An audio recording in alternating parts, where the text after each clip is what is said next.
जय हिंद दोस्तों, अगर आप लोग भी एनटीपीसी 12th लेवल की तैयारी कर रहे हो तो मैं आपके लिए कुछ मोस्ट इंपोर्टेंट क्वेश्चन लेके आया हूं दोस्तों एनटीपीसी 12th लेवल वाले स्टूडेंट के लिए। जिसका भी स्टूडेंट का पेपर 7, 8 और 9 मई को है वो स्पेशली जरूर देखें। एक्सपेक्टेड पेपर नंबर 2 है। आपके पास एग्जाम के मात्र 8 दिन बचे हुए मेरे भाई। अगर आपको सिलेक्शन लेना है तो ये सारे क्वेश्चन अटेंड कर लेना आज की क्लास के मेरे भाई, सिलेक्शन पक्का है। और एक और इंपॉर्टेंट बात, आज ही इस वीडियो में मैं सिटी इंटीमेशन स्लिप से रिलेटेड कुछ डिस्कस करेंगे, वो भी ठीक है। तो लास्ट तक बने रहें आप लोग, और एडमिट कार्ड से रिलेटेड भी डिस्कस करेंगे, तो वीडियो के एंड तक बने रहें। पहला क्वेश्चन, शेर शाह सूरी ने हुमायूं को किस युद्ध में पराजित कर दिल्ली पर अधिकार किया था मेरे भाई? बहुत ही इंपॉर्टेंट है मेरे भाई, बताएंगे आप लोग कमेंट बॉक्स में। तो इसका आंसर आएगा दोस्तों कन्नौज का युद्ध या बेलग्राम का युद्ध। दोस्तों आप लोगों को पता ही होगा दोस्तों, ये युद्ध 1540 में लड़ा गया था। अब मेरा आपसे एक क्वेश्चन है, आप मुझे कमेंट करके बताइए कि चौसा का युद्ध किस वर्ष में लड़ा गया था। ठीक है, चलिए क्वेश्चन नंबर 2 बता दीजिए। जातक कथाएं किस धर्म से संबंधित है? कमेंट बॉक्स में बताना है। जैन धर्म, बौद्ध धर्म, हिंदू धर्म या सिख धर्म? तो जवाब के रूप में आएगा ये बौद्ध धर्म से संबंधित है मेरे भाई। ठीक है, अगला क्वेश्चन दोस्तों, जो आपका सिटी इंटीमेशन स्लिप है दोस्तों, वो उसका लिंक तो कल ही एक्टिव हो चुका था मेरे भाई। अब ध्यान से एक बात आपको सुनना है, जिसका भी पेपर दोस्तों 7 मई से है दोस्तों, उसका आज ही जाकर आप देख सकते हैं कि आपका पेपर किस शिफ्ट में है। जिसका 8 मई का उसका अभी नहीं हुआ होगा दोस्तों। ठीक है, तो इस चीज़ का ध्यान रखना, क्योंकि सिटी इंटीमेशन स्लिप एग्जाम से 10 दिन पहले आता है। ठीक है, तो ये चीज़ आपको ध्यान रखना है। फिलहाल ये क्वेश्चन बताइए, इंसुलिन हार्मोन का स्त्राव अग्नाशय की किन कोशिकाओं के द्वारा होता है? बहुत ही इंपॉर्टेंट क्वेश्चन है मेरे भाई। तो जवाब के रूप में क्या आएगा? इसका आंसर आएगा बीटा कोशिकाएं, option number B. Question number 4, भारतीय संविधान में न्यायिक पुनरावलोकन का विचार कहां से लिया गया है? भारतीय संविधान में न्यायिक पुनरावलोकन का विचार कहां से लिया गया? तो इसका सही जवाब आ जाएगा अमेरिका के संविधान से लिया गया है, यूएस से।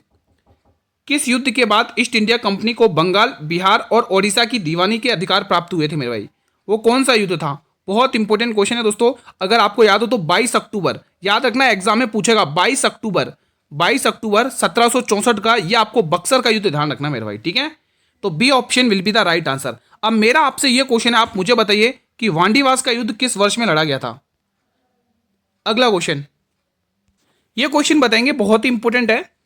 भारतीय राष्ट्र कांग्रेस के त्रिपुरी अधिवेशन में 1939 में हुआ था, सुभाष चंद्र बोस ने किसे हराकर अध्यक्ष पद जीता था मेरे भाई? बताइए। तो आप सभी को पता होगा दोस्तों, Pattabhi Sitaramayya, option number B will be the right answer. ठीक है, जवाहरलाल नेहरू ने दोस्तों कांग्रेस की किस मीटिंग में अध्यक्षता की थी? अगर आपको याद हो तो दोस्तों लाहौर अधिवेशन। ठीक है, एग्जाम में पूछा जाता है। अगला क्वेश्चन देखेंगे, जैन धर्म में केवल्य का अर्थ क्या है मेरे भाई? बताइए। चलिए बताइए क्या आंसर होगा। चैलेंज दे देता हूं, एक बार फिर से आपको टास्क देता हूं। आज 50 क्वेश्चन है और आपको इसमें से आज का टारगेट करना है 35 क्वेश्चंस का। ये टारगेट आपको आज छूना है दोस्तों। ठीक है, अगर आप सिंसियरली पढ़ाई कर रहे हो तो ये टारगेट आपके लिए कुछ भी नहीं है। तो दोस्तों जैन धर्म में केवल्य का अर्थ होता था सर्वोच्च ज्ञान। ठीक है, ऑप्शन नंबर बी। अगला प्रश्न, भारत में जीएसटी किस संशोधन अधिनियम द्वारा लागू किया गया था दोस्तों? बताइए, इंपॉर्टेंट है। ऑप्शन नंबर बी 101वां संविधान संशोधन। अगला प्रश्न, हिंदू विधवा पुनर्विवाह अधिनियम किस वर्ष में लागू हुआ था? चलिए बताइए, इंपॉर्टेंट क्वेश्चन है। तो 1856 आपको टिक कर लेना है मेरे भाई। ठीक है, अगला क्वेश्चन देखेंगे दोस्तों। अगर आप डेली ऐसे ही क्लासेस चाहते हैं एनटीपीसी 12th लेवल के लिए और पीडीएफ भी चाहते हैं, तो इस चैनल को सब्सक्राइब करके रख लो, बेल नोटिफिकेशन बेल को प्रेस कर लो, ताकि आने वाले हर एक नई वीडियो का नोटिफिकेशन आपको तुरंत मिल जाए। अफ्रीका की सबसे ऊंची चोटी किलिमंजारो कहां पर स्थित है? सही जवाब हो जाएगा तंजानिया। अगला प्रश्न, कौन सा अनुच्छेद 32 के समान प्रावधान रखता है और रीत क्षेत्र अधिकार से संबंधित है? आप लोगों को यह तो पता ही होगा कि ये जो अनुच्छेद 32 है, इसी के तहत सर्वोच्च न्यायालय 5 प्रकार की रीट जारी करता है। ठीक है, तो लेकिन आपको इसमें पूछा है ऐसा कौन सा और है आर्टिकल? तो आपको 226 याद रखना है। ये 226 के तहत दोस्तों इसमें कौन सा, मतलब कौन रीट जारी करता है, वो आप मुझे कमेंट करके बताएंगे, क्योंकि मैंने ये क्वेश्चन काफी बार करवाया है। ठीक है, फिलहाल अगला क्वेश्चन, किसी संशोधन के माध्यम से लोकसभा की सदस्य संख्या 525 से बढ़कर 545 कर दी गई, वो कौन सा आपको संविधान संशोधन देखना है दोस्तों? बताइए। ये कुछ नया क्वेश्चन है दोस्तों, आप बता सकते हैं कमेंट बॉक्स में। तो जवाब के रूप में आएगा 31वां संविधान संशोधन। अगला क्वेश्चन, भारत में निम्न में से किस राज्य में यूरेनियम संसाधन अधिकतम अनुमानित है? बताएंगे आप लोग? तो सही जवाब आ जाएगा आंध्र प्रदेश। अगला क्वेश्चन, संयोजी ऊतक में कोशिकाओं की एक दूसरे के सापेक्ष संबंधित स्थिति क्या होती है? शानदार क्वेश्चन है आपकी स्क्रीन पर। तो सही जवाब आ जाएगा एक दूसरे से बहुत दूर। अगला क्वेश्चन, पादप कोशिका रिक्तिका के अंदर उपस्थित तरल का नाम क्या है? पादप कोशिका रिक्तिका के अंदर उपस्थित तरल का नाम क्या है? तो सही जवाब आ जाएगा कोशिका रस, ऑप्शन नंबर डी। अगला प्रश्न, मगध काल की न्यायिक संरचना में व्यवहारिक कौन थे मेरे भाई? बहुत इंपॉर्टेंट क्वेश्चन है, ऐसा एग्जाम में पूछा जाता है। ठीक है, अगर आपने 2025 का पेपर उठा के देखा होगा जीके जीएस का, बहुत डीप पूछा गया था दोस्तों। ठीक है, स्टूडेंट तो दोस्तों बहुत कम क्वेश्चन करवा रहे थे, मुश्किल से 10-12 क्वेश्चन भी बनाना बहुत मुश्किल हो रहा था। ठीक है, तो लेवल आप देख सकते हैं उसी हिसाब से। तो सही जवाब आ जाएगा वकील न्यायाधीश, ऑप्शन नंबर बी। लेकिन आपको जो एक्सपेक्टेड पेपर मैं करवा रहा हूं उसमें एक लेवल ऊपर लेके ही चल रहा हूं, निश्चिंत रहें। भारत के निम्न में से किस क्षेत्र में देवी आंदोलन हुआ था मेरे भाई? बहुत ही इंपॉर्टेंट क्वेश्चन आपके स्क्रीन पर आ चुका है। तो जवाब के रूप में आएगा दक्षिण गुजरात, ऑप्शन नंबर ए। अगला क्वेश्चन, किस शिलालेख में सम्राट अशोक ने स्वयं को मगध का सम्राट कहा है? दोस्तों मगध का सम्राट बताएंगे सभी स्टूडेंट्स। तो सही जवाब देखो, मास की शिलालेख तो नहीं होगा, ना ही रोमनदेही, ना ही गिरनार शिलालेख। जवाब आएगा भाबरू शिलालेख। ठीक है, ये कहां पर है दोस्तों? बैराट जयपुर में। बैराट जयपुर में है ये, बैराट जयपुर। ठीक है, तो ये चीज आपको ध्यान में रख लेनी है। अगला क्वेश्चन देखेंगे, क्वेश्चन नंबर 19 बताइए, चोल काल की प्रसिद्ध नटराज कांस्य प्रतिमा में शिव की कितनी भुजाएं दिखाई गई हैं? बताएंगे आप लोग। भाई जो भी नए विजिट कर रहे हैं उनको बता देता हूँ, डेली इसी टाइम पर क्लास आती है। फिलहाल आपको यहाँ पे 4 भुजाएं दिखाई दी गई हैं, ऑप्शन नंबर बी। अगला question, Nokrek biosphere reserve Bharat के किस राज्य में स्थित है? शानदार क्वेश्चन है। तो ये असम में नहीं है, सिक्किम में भी नहीं है मेरे भाई। असम में नहीं है, सिक्किम में नहीं है, तो फिर कहाँ है? मेघालय में है, ऑप्शन नंबर सी आपको लॉक कर लेना है। अगला क्वेश्चन देखेंगे आप लोग, भारत और चीन के बीच मैकमोहन रेखा का निर्धारण किस वर्ष में किया गया था? बहुत ही इंपॉर्टेंट क्वेश्चन है भाई, बताइए। ऑप्शन नंबर बी अगर आप टिक कर रहे हो तो बिल्कुल सही टिक करो। यहां से एक चीज पता चल गई है दोस्तों, भारत और चीन के बीच में कौन सी रेखा है? मैकमोहन रेखा मेरे भाई। ठीक है, भारत और पाकिस्तान के बीच में रेड क्लिफ रेखा, जिसका निर्धारण 1947 में किया गया था। अगला क्वेश्चन, भारतीय संविधान के किस भाग में चुनाव आयोग का विस्तृत है मेरे भाई? बताइए। अब यहां पर आप मुझे एक आर्टिकल बताइए दोस्तों, आप मुझे एक आर्टिकल बताइए कि अनुच्छेद 324 किससे संबंधित है? अनुच्छेद 324 किससे संबंधित है? प्लीज मुझे कमेंट के माध्यम से बताइए। आपको ऐसे बीच बीच में फैक्ट में देता रहूंगा, आपको आंसर करना है। फिलहाल आप यहां पे भाग 18 टिक कर लोगे। निर्वाचन आयोग दोस्तों किससे संबंधित है? भाग 18 से संबंधित है। अगला क्वेश्चन देखेंगे आप लोग, ग्रैंड स्लैम शब्द का संबंध किस खेल से है? ये जो ग्रैंड स्लैम शब्द है इसका संबंध किस खेल से, यह आपसे क्वेश्चन ने पूछा है। तो आप कहोगे गुरुजी इसका संबंध टेनिस से है, ऑप्शन नंबर बी। अगला क्वेश्चन, भारत में पुलिस, सार्वजनिक स्वास्थ्य और कृषि जैसे मामलों पर सामान्यतः कौन सी सरकार कानून बनाती है मेरे भाई? इंपॉर्टेंट क्वेश्चन है। तो जवाब के रूप में क्या आएगा? राज्य विधानमंडल। ठीक है, तो केंद्र सरकार नहीं बनाती है, ना ही स्थानीय निकाय, ना ही राज्य अंतरराज्य परिषद। तो सीधा ऑप्शन सी वाला टिक करना आपको। अगला क्वेश्चन, मेरे भाई चीजें क्लियर हैं तो एक बार थंब वाला इमोजी क्रिएट कर देंगे। एक बार सभी स्टूडेंट थंब वाला बटन दबा देंगे, ये है थंब वाला बटन, जल्दी से दबा दो, जल्दी से। ठीक है स्टूडेंट्स, कर्क रेखा भारत के किन 2 पूर्वोत्तर राज्यों से होकर गुजरती है? आप सभी को पता है कि गुरुजी कर्क रेखा भारत के 8 राज्यों से होकर गुजरती है मेरे भाई। आपसे पूछा इन्हीं 8 में से आप मुझे 2 पूर्वोत्तर राज्य बता दो, तो आप क्या कहोगे? आप ये कहो गुरुजी त्रिपुरा और मिजोरम। ठीक है, ऑप्शन नंबर बी। अगला क्वेश्चन, भारत की जनगणना 2011 के अनुसार भारत का समग्र जनसंख्या घनत्व कितना था मेरे भाई? समग्र जनसंख्या घनत्व आपसे पूछा है, तो सभी स्टूडेंट को बताना है। बड़ा ही इजी क्वेश्चन है, आप लोगों ने कर भी दिया होगा। तो 382 व्यक्ति किलोमीटर। ठीक है, अगला क्वेश्चन, नाट्यकला और रंगशाला पर प्राचीन भारतीय ग्रंथ का नाम क्या है? बड़ा ही इंपॉर्टेंट क्वेश्चन है। नाट्यकला और प्राचीन रंगशाला पर प्राचीन भारतीय ग्रंथ का नाम क्या है? सभी स्टूडेंट बताएं। सही जवाब आ जाएगा Natyashastra, option number C will be the right answer. अगला क्वेश्चन, छत्रपति शिवाजी टर्मिनल्स निम्न में से किस प्रकार की वास्तुकला शैली का प्रमुख उदाहरण है? चलिए बताइए, छत्रपति शिवाजी टर्मिनल्स किस प्रकार की वास्तुकला शैली का प्रमुख उदाहरण है? तो सही जवाब आएगा इंडो सार्वसैनिक, ऑप्शन नंबर डी। अगला क्वेश्चन, भारत ने ओलंपिक में सर्वप्रथम हॉकी में स्वर्ण पदक किस वर्ष में जीता था? हॉकी में स्वर्ण पदक किस वर्ष में जीता था, क्वेश्चन है ये पूछा है।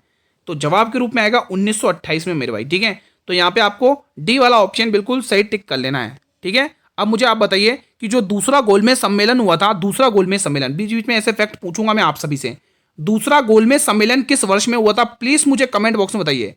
दूसरा गोलमेज सम्मेलन किस वर्ष में हुआ था, प्लीज मुझे कमेंट बॉक्स के माध्यम से बताइए। ठीक है, तो ये आपको कमेंट बॉक्स में बताना है। अगला क्वेश्चन, लूर लोक नृत्य जो केवल महिलाओं द्वारा किया जाता है मुख्य रूप से किस राज्य से संबंधित है? पंजाब से है क्या? बिल्कुल भी नहीं भाई, पंजाब का तो नहीं है। तो किसका है ये भी बता दो गुरु। राजस्थान का भी नहीं, उत्तर प्रदेश का भी नहीं, तो ये है हरियाणा का मेरे भाई। ठीक है, तो आप किस किस स्टेट से बिलोंग करते हैं वो भी आप मुझे कमेंट बॉक्स में बता सकते हैं। कहाँ कहाँ से जुड़ रहे हैं, कहाँ कहाँ से आप पढ़ रहे हैं हमसे। ठीक है, क्वेश्चन 31, यायोशांग उत्सव किस भारतीय राज्य में होली के दौरान 5 दिनों तक मनाया जाता है मेरे भाई? शानदार क्वेश्चन है। नागालैंड होगा क्या इसका आंसर? बिल्कुल भी नहीं। मिजोरम बिल्कुल भी नहीं। असम बिल्कुल भी नहीं। तो जवाब आएगा Manipur, option number B. Pongal जो तमिलनाडु का एक प्रमुख फसल उत्सव है कितने दिनों तक मनाया जाता है? अभी तक तो आपने ये देखा है कि गुरुजी पोंगल किस राज्य का प्रसिद्ध त्योहार है, तो आप करोगे गुरु तमिलनाडु। लेकिन अब आपसे क्वेश्चन घुमा के एग्जामिनर ऐसे पूछेगा कि कितने दिनों तक मनाया जाता है। अब बताओ, अब चक्कर में पड़ गए होंगे आप लोग भी कि कितने दिन, क्या टिक करें, ए टिक करें कि सी टिक करें कि डी टिक करें कि बी टिक करें। पड़ गए ना चक्कर में दोस्तों? तो ऐसे क्वेश्चन घुमाएगा एग्जामिनर। ठीक है, तो 4 दिनों तक मनाया जाता है, ऑप्शन नंबर सी आपको टिक कर लेना है। अगला क्वेश्चन, निम्नलिखित में से किसने 1930 में चटगांव शस्त्रकार छापे का नेतृत्व किया था मेरे भाई? तो चटगांव शस्त्रकार दोस्तों 1930 में होता है और इसका नेतृत्व किया था सूर्यसेन ने मेरे भाई। किसने किया था? सूर्यसेन, आपको टिक कर लेना है। अगला प्रश्न, देखो जो एडमिट कार्ड रहेगा, मैं आपको एडमिट कार्ड से रिलेटेड और बता देता हूं। देखो आपका जैसे मान लो 7 मई को आपका पेपर है। ठीक है, तो आपका एडमिट कार्ड दोस्तों 3 या 4 तारीख में कंफर्म है, आ जाएगा, डाउनलोड कर लेना मेरे भाई। अब जिसका 8 तारीख को है मेरे भाई एग्जाम, तो उसका एडमिट कार्ड 4 तारीख या 5 तारीख को आ जाएगा, और जिसका 9 को है उसका 5 या 4 तारीख में आ जाएगा मेरे भाई। ठीक है, तो ये डेट्स याद रख लेना एग्जाम का एडमिट कार्ड से रिलेटेड, क्योंकि आप कमेंट करेंगे। ठीक है, इसीलिए मैंने पहले ही बता दिया। आपसे क्वेश्चन कह रहा है निम्नलिखित में से किसने अनहैप्पी इंडिया कृति की रचना की है? चलिए बता दिए। अगर आपका दोस्तों सिटी इंटीमेशन स्लिप आ चुका है दोस्तों, लिंक एक्टिवेट वैसे हो चुका है, तो आप मुझे बता सकते हैं कि आपका एग्जाम किस डेट में और किस शिफ्ट में और कहां पर आया है दोस्तों। तो ये मुझे आप कमेंट बॉक्स में बता सकते हैं अगर आप इंटरेस्टेड हैं तो जवाब के रूप में आएगा बाल गंगाधर तिलक। ठीक है, तो याद रखना अनहैप्पी इंडिया कृति की रचना किसने की है? बाल गंगाधर तिलक ने दोस्तों। अब मुझे बताइए कि पंजाब का शेर किसे कहा जाता है? इन चारों ही ऑप्शन में से पंजाब का शेर किसे कहा जाता है? अगला क्वेश्चन, गांधी इरविन समझौता भारत के निम्न में से किस आंदोलन के संबंधित था? मतलब जब गांधी इरविन समझौता हो रहा था तब उस गांधी जी का कौन सा मतलब आंदोलन था उसमें? तो जवाब आएगा सविनय अवज्ञा आंदोलन। ठीक है, ऑप्शन नंबर बी। ठीक है दोस्तों, अगला क्वेश्चन देखने जा रहे हैं दोस्तों। ये आंदोलन स्टार्ट कब हुआ था? 12 मार्च 1930 में। लिख दूं क्या शुरू? ये यहाँ पे दोनों डेट लिख देता हूँ, शुरू और एंड। ये आंदोलन शुरू हुआ था 12 मार्च 1930 में। ध्यान से सुनोगे आप लोग, एक एक पॉइंट को नोट करोगे, एग्जाम में पूछेगा। ठीक है, और इसका जो अंत हुआ था, जब ये अंत खत्म हुआ था ये आंदोलन, तब डेट क्या रही थी? 6 अप्रैल 1930। 6 अप्रैल 1930। तो ये कुछ डेट है जो आप ध्यान में रख सकते हैं। अगला प्रश्न, बंगाल में सामाजिक धार्मिक सुधारों में अग्रदूत आत्मी सभा की स्थापना किसने की थी मेरे भाई? पहले भी पढ़ाया था, एक बार फिर से बता दे रहा हूं, 1814 में इसकी स्थापना करी थी। और करी किसने थी? जवाब आएगा राजा राम मोहन राय। ऑप्शन नंबर सी को आपको लॉक कर लेना है। अगला क्वेश्चन देखेंगे आप लोग, नई जलोढ़ मिट्टी को किस नाम से जाना जाता है? नई जलोढ़ मिट्टी को किस नाम से जाना जाता है? तो आप ये कहोगे इसे खादर के नाम से जानते हैं। किस नाम से? इसे खादर के नाम से जानते हैं। अगला प्रश्न, कपास की खेती के लिए सबसे आदर्श मिट्टी कौन सी है जो दक्कन के पठार में पाई जाती है? देखो एक तीर से दो शिकार इसमें वापिस हुआ, एक तीर से दो शिकार कैसे हुआ? देखो आपको एग्जामिनर पूछेगा कपास की खेती के लिए कौन सी मिट्टी है, तो आप टिक कर दो गुरुजी काली मिट्टी या कांगी काली मिट्टी, ये बी ऑप्शन, जिसको हम रेगुलर मिट्टी भी कहते हैं। देखो एक ही क्वेश्चन में 3 क्वेश्चन छापे बनाए मैंने। देखो कैसे, सबसे पहले कपास की खेती के लिए काली मिट्टी, ठीक है। अब इसका अदर नेम पूछेगा तो आपको क्या टिक करना है? इसका अदर नेम क्या है? रेगुलर मिट्टी। क्या है? रेगुलर मिट्टी, ठीक है। फिर आपसे पूछेगा ये जो काली मिट्टी है किस क्षेत्र में पाई जाती है? तो दक्कन के पठार में, ध्यान रखना। तो दक्कन के पठार क्षेत्र में पाई जाती है। तो क्वेश्चन मैंने उस हिसाब से बनाए कि एक क्वेश्चन में 3 क्वेश्चन का रिवीजन कर सको आप लोग अच्छे से। भारतीय संविधान के किस अनुच्छेद के तहत राष्ट्रपति को सर्वोच्च न्यायालय से परामर्श लेने की शक्ति है मेरे भाई? सर्वोच्च न्यायालय से परामर्श लेने की शक्ति है मेरे भाई, बता दीजिए वो कौन सा आर्टिकल है? बहुत इंपॉर्टेंट क्वेश्चन है भाई, बहुत इंपॉर्टेंट क्वेश्चन है, बताइए दोस्तों। सर्वोच्च न्यायालय एक अभिलेख न्यायालय होगा दोस्तों, कोर्ट ऑफ रिकॉर्ड्स, वो आर्टिकल 129 में कहा गया, लेकिन आप यहाँ पे टिक करेंगे आर्टिकल 143 हाँ सॉरी सॉरी 143 143। तो बी ऑप्शन जितने भी मेरे भाई टिक कर रहे हैं बिल्कुल सही टिक कर रहे हैं। अगला क्वेश्चन भी देख लेते हैं क्या है अगला क्वेश्चन। अनुच्छेद 165 के अनुसार राज्य का सर्वोच्च कानून अधिकारी कौन होता है? शानदार क्वेश्चन आ चुका है आपकी स्क्रीन पर। तो जवाब के रूप में आएगा एडवोकेट जनरल यानी कि महाधिवक्ता। Option number B will be the right answer. और दोस्तों आर्टिकल इसका क्या है? भारत के अटॉर्नी जनरल का आर्टिकल क्या है? अनुच्छेद 76। ठीक है, अब आप मुझे कमेंट करके बताइए कि वर्तमान में अटॉर्नी जनरल के अध्यक्ष कौन है। कमेंट बॉक्स में बताएंगे, देखते हैं आपकी जीके कैसी चल रही है, कितना दम है आपकी जीके में। अगला क्वेश्चन, भारतीय संविधान के किस अनुच्छेद के तहत सर्वोच्च न्यायालय की स्थापना होती है? आपसे पूछा है सो सुप्रीम कोर्ट है उसकी स्थापना किस अनुच्छेद के तहत होती है? तो आप ये कहोगे ना 129 है, ना ही 125वां आर्टिकल है, ना ही 126वां आर्टिकल है। तो आंसर है 124वां आर्टिकल। तो आर्टिकल 124 के तहत सर्वोच्च न्यायालय की स्थापना होती है। एमएस वर्ड में मेल मर्ज के दौरान मेन डॉक्यूमेंट में डेटा स्रोतों को जोड़ने के लिए किस फील्ड का उपयोग किया जाता है? रिकॉर्ड फील्ड बिल्कुल नहीं, इंसर्ट फील्ड बिल्कुल नहीं, फील्ड सोर्स फील्ड बिल्कुल नहीं। तो जवाब आएगा मर्ज फील्ड, ऑप्शन नंबर ए। अगला प्रश्न, जनगणना 2011 के अनुसार निम्न में से किस राज्य में सबसे कम लिंगानुपात है? सबसे कम लिंगानुपात आपसे पूछा है। तो सही जवाब आ जाएगा मिजोरम। यहां पे आपको सी वाला ऑप्शन टिक कर लेना बिल्कुल सही तरीके से।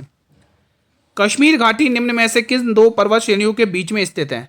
कश्मीर घाटी निम्न में से किन दो पर्वत श्रेणियों के बीच में स्थित है? तो झांसकर एवं बृहत हिमालय आपको टिक करना। बड़ा ही इंपॉर्टेंट क्वेश्चन है, एग्जाम में पूछता है इस प्रकार का प्रश्न, ध्यान रखिएगा। अगला प्रश्न, प्रसिद्ध सबरीमाला मंदिर केरल के किस टाइगर रिजर्व के भीतर स्थित है मेरे भाई? शानदार क्वेश्चन है, बताइए दोस्तों। यहां पर भी दोस्तों आपको दो क्वेश्चन कवर हो रहे हैं। सबरीमाला मंदिर आपको पता चल चुका है कहां पर है, केरल में दोस्तों। एक क्वेश्चन तो ये कवर हुआ है, और दूसरा क्वेश्चन ये किस टाइगर रिजर्व में स्थित है? तो पेरियार टाइगर रिजर्व आपको टिक कर लेना है मेरे भाई। ठीक है, ठीक है मेरे भाई, कोई डाउट हो तो आप पूछ सकते हैं कमेंट बॉक्स में। अगला क्वेश्चन देखेंगे, क्वेश्चन नंबर 46 बताइएगा। बौद्ध वास्तुकला में चैत्य, ये जो चैत्य है ना, इसका अर्थ क्या होता है? चलिए बताइए। निवास स्थान, प्रार्थना कक्ष, भोजनालय या पुस्तकालय? देखो निवास स्थान तो बिल्कुल भी नहीं है, ना ही पुस्तकालय है, ना ही भोजनालय। तो जवाब के रूप में आएगा ऑप्शन नंबर बी, प्रार्थना कक्ष है दोस्तों। क्या कहते हैं? प्रार्थना कक्ष कहते हैं चैत्य को। अगला प्रश्न, मौर्य काल में एग्रोनोमोई किसे कहा जाता था मेरे भाई? बहुत इंपॉर्टेंट क्वेश्चन है, बहुत ही इंपॉर्टेंट क्वेश्चन है। इसी प्रकार के क्वेश्चन आपको प्रीवियस ईयर पेपर जो हुआ ना 2025 में, ऐसे ही क्वेश्चन पूछे गए दोस्तों। एक एग्जैक्ट वर्ड देगा और आपको पूछेगा इसको क्या कहते थे प्राचीन काल में, या मौर्य काल में, या मगध, या मुगल काल में, ऐसे पूछेगा। तो वहां पर स्टूडेंट सोचने पर मजबूर हो जाते हैं और कुछ उस क्वेश्चन को मजबूरन छोड़ना पड़ता है। क्या इसको सैन्य अधिकारी कहते हैं? क्या बिल्कुल भी नहीं। राजस्व अधिकारी ये भी नहीं, न्यायिक अधिकारी ये भी नहीं। तो इसको क्या कहते हैं? इसको कहते हैं कृषि एवं लोक निर्माण अधिकारी। ऑप्शन नंबर डी को यहाँ पे लॉक करना है। अगला क्वेश्चन देखेंगे, क्वेश्चन नंबर 48। पागलपंथी विद्रोह मुख्य रूप से किस क्षेत्र में हुआ था मेरे भाई? बताइए,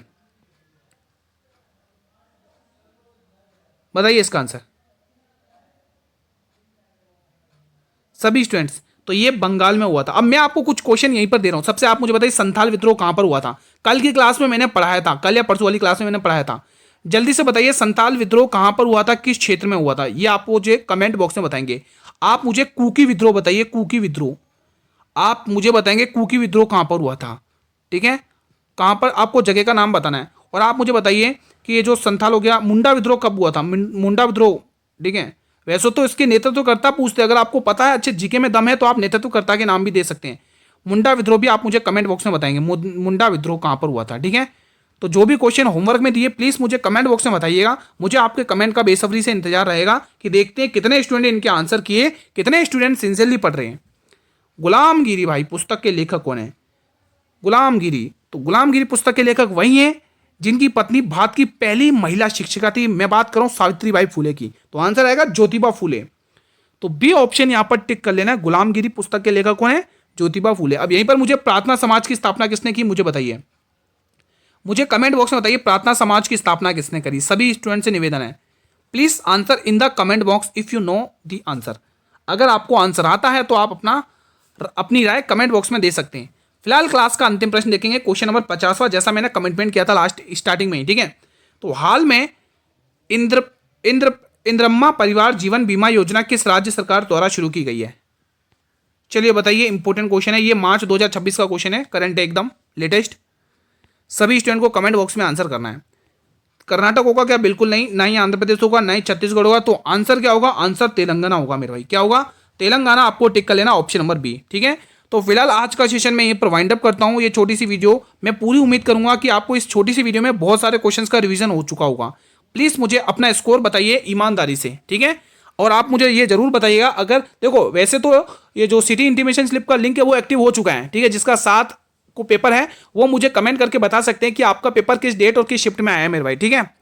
अगर ये मेहनत पसंद आई तो एक बार सभी स्टूडेंट दोस्तों थंब वाले बटन को क्लिक कर दो, मीन्स की लाइक कर लो और शेयर कर लो मेरे भाई। अगर आप डेली इसी प्रकार से क्लासेस चाहते हैं और इसकी पीडीएफ भी चाहेंगे, डेली पीडीएफ भी मिलेगी, तो इस चैनल को सब्सक्राइब कर लो, बेल नोटिफिकेशन बेल को प्रेस कर लो, ताकि आने वाले हर एक नई वीडियो का नोटिफिकेशन मिलता रहे। इसकी जो पीडीएफ रहने वाली है मेरे भाई, वो आपको टेलीग्राम चैनल पर मिल जाएगी, जिसका लिंक मैंने इसी वीडियो के डिस्क्रिप्शन बॉक्स में दे रखा है। इन 50 क्वेश्चन में से किसी भी कोई क्वेश्चन से रिलेटेड कोई डाउट हो तो आप कमेंट बॉक्स में पूछ सकते हैं। मिलेंगे एक नेक्स्ट मॉडल पेपर में, एक्सपेक्टेड पेपर में। तब तक जय हिंद, जय भारत।